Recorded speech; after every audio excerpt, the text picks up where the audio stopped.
Alan held his body tight against the wall, only daring to expose half of his sweat-covered face as he peered around the corner. The mysterious man in the sunglasses and leather uniform was escorting a woman dressed in torn rags. Keeping as much distance as he could without losing them, Alan rounded the corner and followed them down the deserted road. He meticulously studied the ground ahead of him, making sure his every footstep would not land on a twig or a piece of glass. Any noise would surely blow his cover. His doctor's bag was swaying clumsily by his side, so he tightened the straps, pulling it closer to his waist. The road eventually left the small town and opened up to vast expanses of torn landscape. The man Alan suspected to be a courser was clearly taking the woman away from the public eye. Alan would have to be even more prudent now with such little cover to hide behind.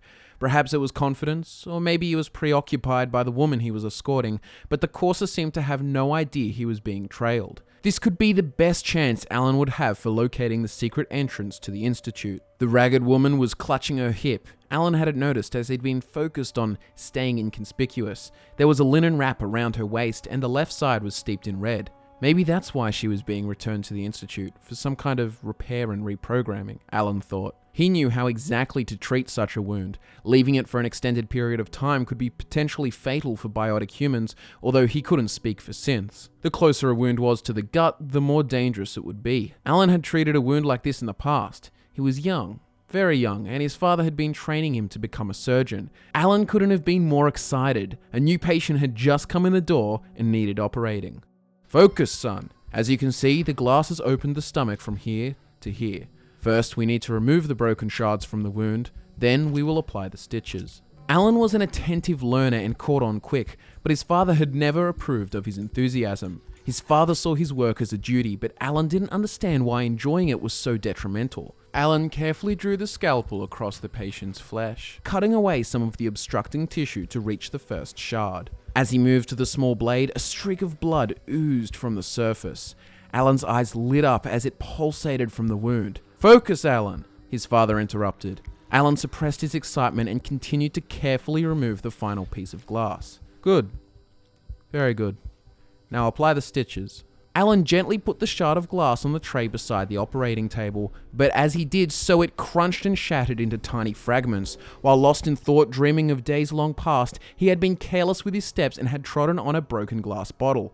Instinctively, he dropped to the ground and rolled into the greenery bordering the road, laying prone in a bush. The courser was looking backwards now, right in Alan's direction.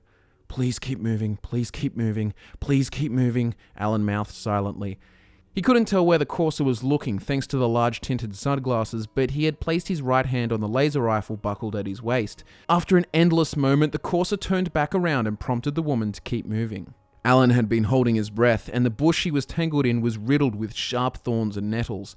Leaving a little more distance this time, Alan continued on their trail, wincing as he pulled thorns from his skin. Up ahead was a large ruined building complex. The courser and the woman rounded the side of it, temporarily evading his line of sight. Alan picked up his pace. He had been following them for hours and he wasn't going to lose them now. Alan turned the corner and was confronted by an overwhelming flash of power.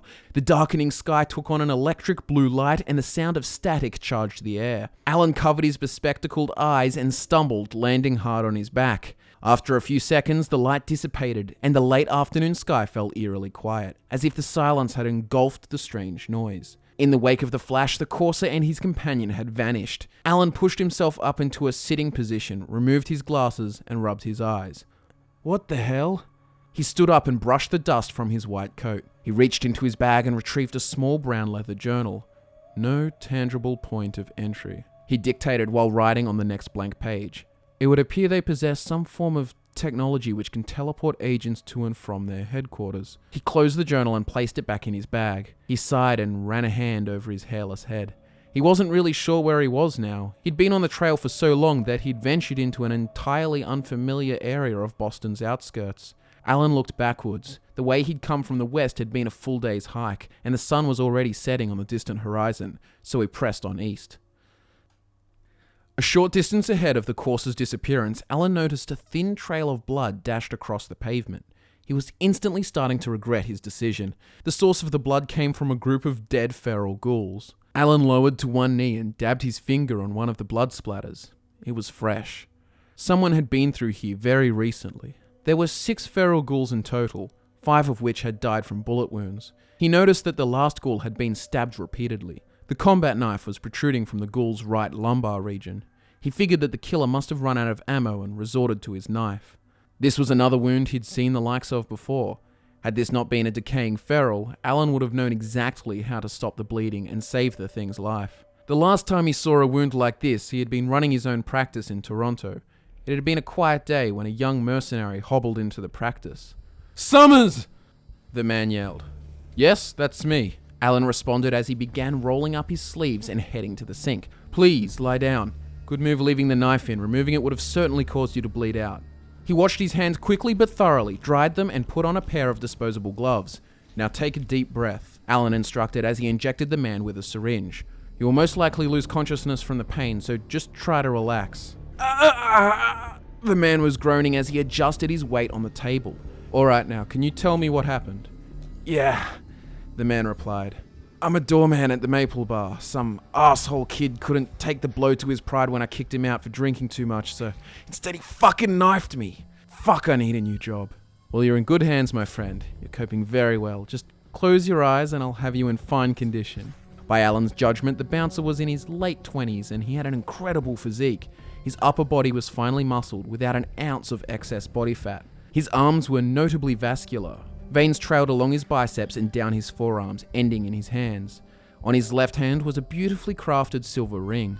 Despite his experience and unquestionable poise under pressure, Alan was overcome by a cold sweat.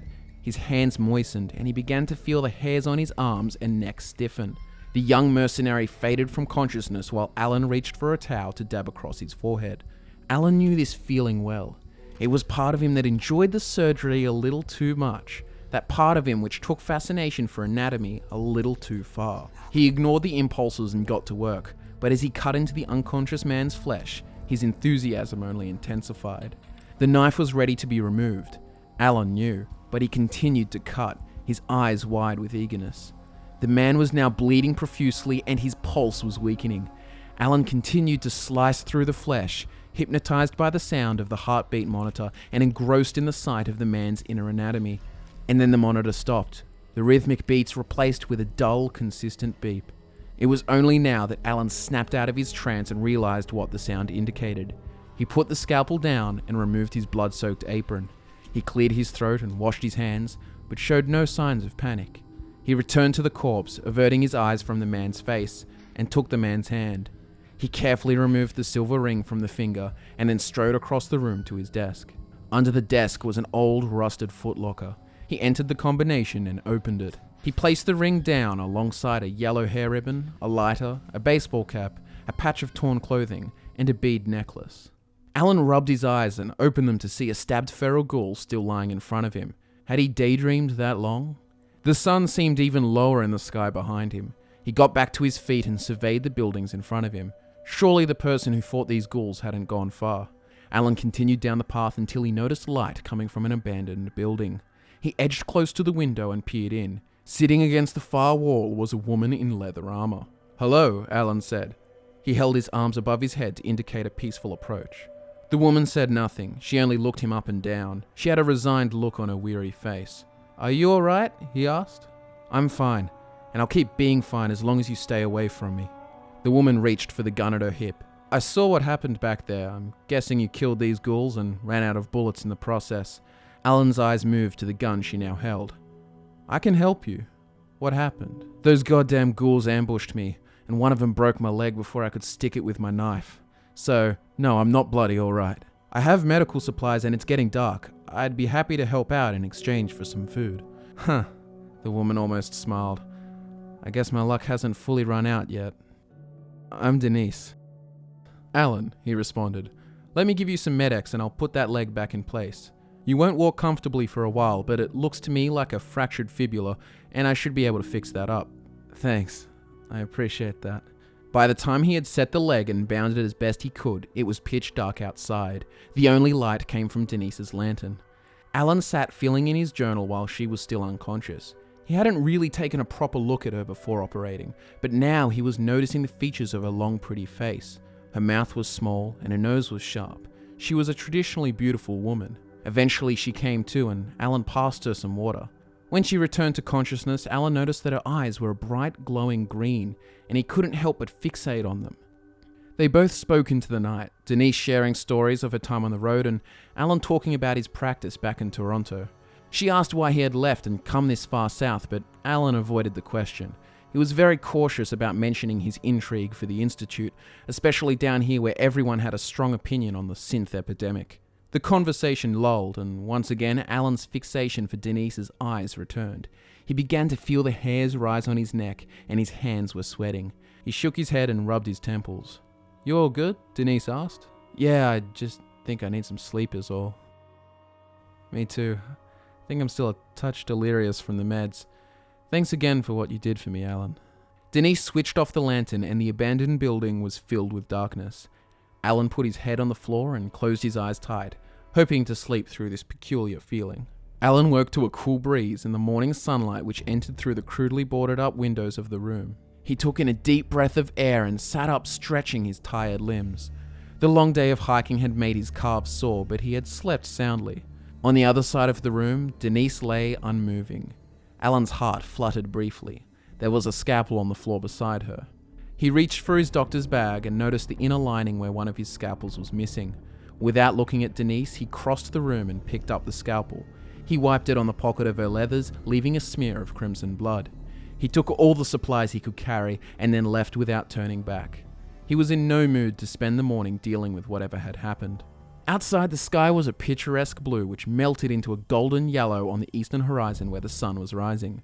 The roads would be empty this early, or at least emptier than usual. Alan set off, walking in the direction of the dawn's light. He hadn't been travelling all that long before he came across a seemingly deserted settlement. Something big had gone down here. The streets were littered with used rounds and super mutant corpses were scattered all over the place. Thankfully, the chaos had ended hours ago and there was no sign of life anywhere. He started checking the buildings in hope of finding medical supplies.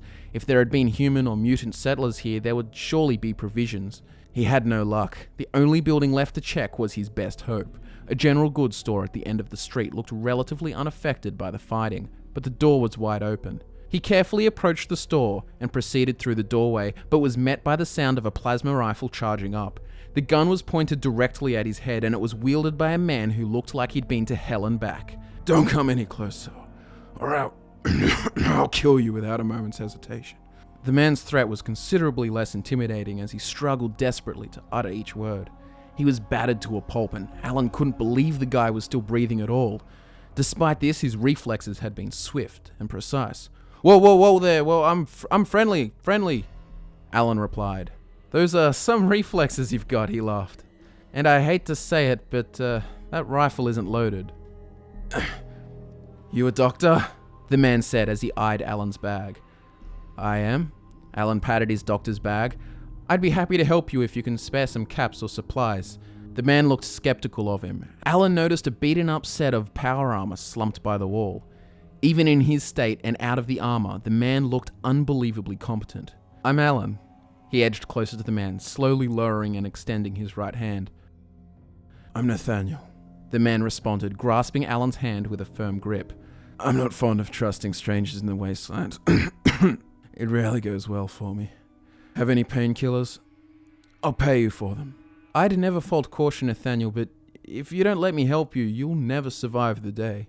Alan handed him some pills. Nathaniel's torn undershirt revealed a finely chiseled torso underneath. He had broad shoulders and powerful arms.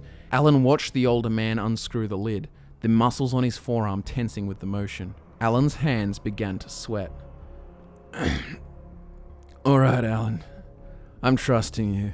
Set me right, and I'll guarantee you're paid well." Nathaniel removed what remained of his shirt and lay down on the ground.